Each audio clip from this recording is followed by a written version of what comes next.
미국이 다시 파리 기후변화 협약에 가입하며 국제 무대로 복귀했습니다.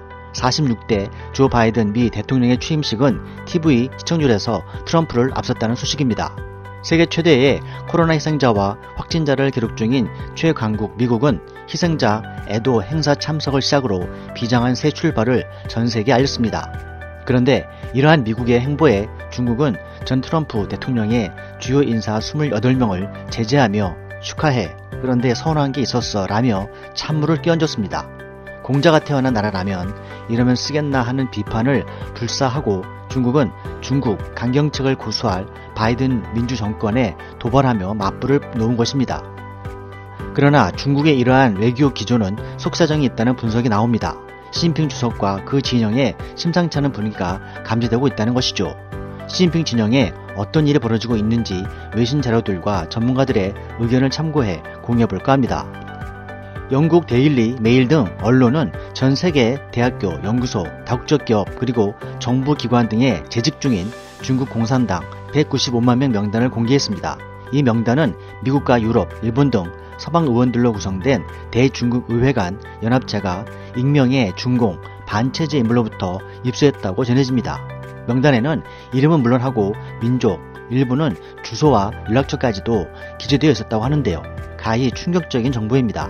이 명단에는 코로나19 백신을 개발 중인 미국의 화이자 제약회사와 방위산업체인 탈레스의 영국 지사 등도 포함됐다고 합니다. 이 같은 명단의 내용과 입수 과정도 충격적이지만 핵심은 이 명단의 입수와 공개가 홍콩의 진압과 미 대선 최정점 시점에 이루어졌다는 것입니다. 지난해 12월 미중 간 갈등이 최고조였던 당시 미중 사이에서는 9,200만 명 공산당원 신분을 겨냥한 커다란 사건들이 있었습니다. 미 국무부가 12월 2일 중국 공산당원과 그 가족들 2억 7천만 명을 상대로 미국 방문 비자에 가한 제재가 첫 번째로, 기습적으로 미국은 기존 B1, B2의 유효기간 상한을 기존 10년에서 1개월로 대폭 단축했고 발급 횟수도 1회로 제한했습니다. 또한 일주일 뒤 9일에는 미 재무부가 중국 최고 입법기관인 전인대 상무위 부위원장 14명을 전격 제재했습니다.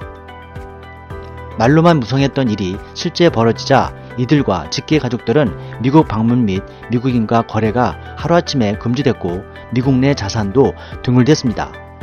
이 같은 미국의 연이은 광범위한 규모의 중국 제재는 중국 공산당에 매우 치명적인 조치였던 것 같습니다. 이미 아는 사실이지만 중국에서 공산당원들은 보장된 신분이면서도 오래전부터 고위층들은 그들의 재산과 가족을 해외로 도피시켜 왔습니다.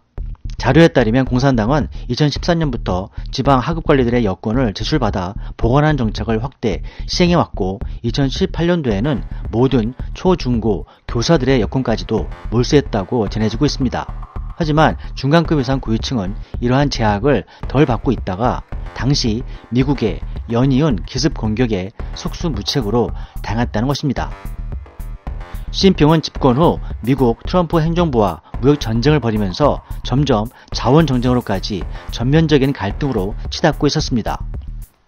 이번 중국 공산당 195만 명 명단 유출은 선진국에서 안락한 삶을 선호하는 중국 공산당원 전체의 민낯이 완전히 까발려지는 동시에 현 지도부인 시진핑 진영에도 직격탄으로 작용했을 것이라고 중국 전문가들은 확신하고 있습니다.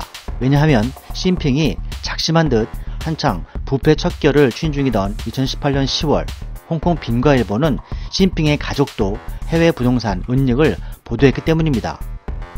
시진핑의 가족은 홍콩의 고급 주택을 비롯해서 부동산 8건을 보유 중이었고 900억 원대 재산을 은닉하고 있다는 사실이 드러난 것입니다. 중국의 현 정권 하에서 이렇듯 시진핑의 치부를 대놓고 뉴스화하도록 정보를 줄 수 있는 것은 반대파의 세력이 개입됐다는 반증입니다. 2020년 8월에도 뉴욕타임스가 중국 공산당 최고위 인사 4명 중에 3명의 가족이 최근 수년간 홍콩에 600억 원 상당의 호화주택을 사들였다고 보도했습니다. 보도에서 거론된 최고위 인사 3명은 시진핑과 이잔수, 왕량이었고 시진핑 본인을 포함해서 이들은 모두 시진핑 진영의 인사들이었던 것이죠. 중국이 보유한 유일한 국제금융 허브인 홍콩은 시진핑을 포함해서 중국 공산당 고위층들의 자산 유출 창구임이 재확인된 것입니다.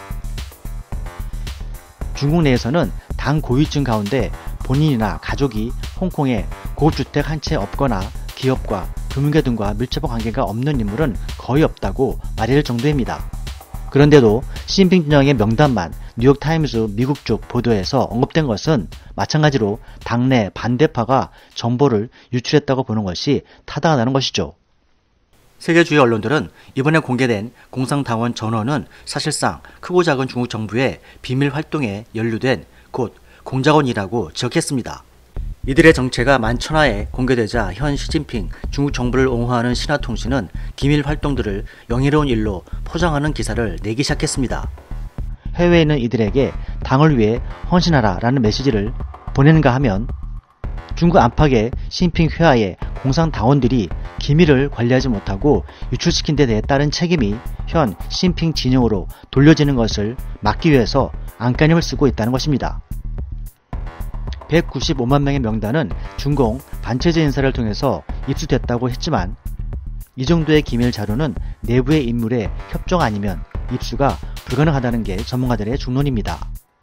즉 미국과의 갈등으로 해외 도피에 퇴로가 막힌 중국 내 일부 고위층 세력은 시진핑에게도 강하게 반발하면서 미리 확보해두었던 명단을 미국과 왕래하는 9,200만 공산당원이 미국의 제재를 집중적으로 받는 가장 핫한 시점에 일부러 때를 노리고 터뜨렸을 것이라는 분석입니다.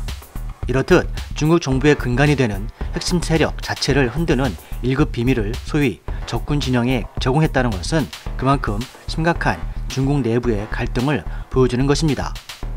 조 바이든 미 대통령 취임날 중국 외교부는 도널드 트럼프 행정부의 전 주요 행사 28명을 제재한다는 발표를 냈습니다. 제재 대상으로는 마이크 폼페이오 국무장관, 로버트 오브라이언 백악관 국가안보부 장관 등과 도중 하차한 존 볼턴 등도 포함됐습니다. 중국 외교부는 이들이 최근 몇 년간 중국 내정에 심각한 지장을 주는 일들을 계획하고 실행했다며 지적하고 중국의 이익을 저해했다고도 했습니다. 제재 대상에 오른 이들과 직계 가족은 중국 본토와 홍콩, 마카오 입국이 금지되며 이들과 관련 있는 회사와 단체 등도 중국 사업이 제한됩니다. 특히 한국신문은 폼페이오 전 장관을 세계의 장난, 둠스데이 광대, 거짓말쟁이라며 최악의 미 국무장관이라며 비판했습니다. 그의 종족에 대해서도 중국 내 소수민족인 신장 위구르족을 중국이 학살했다거나 코로나가 중국 우한에서 발생했다고 하는 발언은 모두 거짓말이라고 못 박았습니다. 4년 만에 다시 국제무대로 돌아온 미국의 새로운 바이든 정권이 중국과의 같은 갈등을 어떤 식으로 해결해 나갈지 그 귀추가 주목되고 있습니다.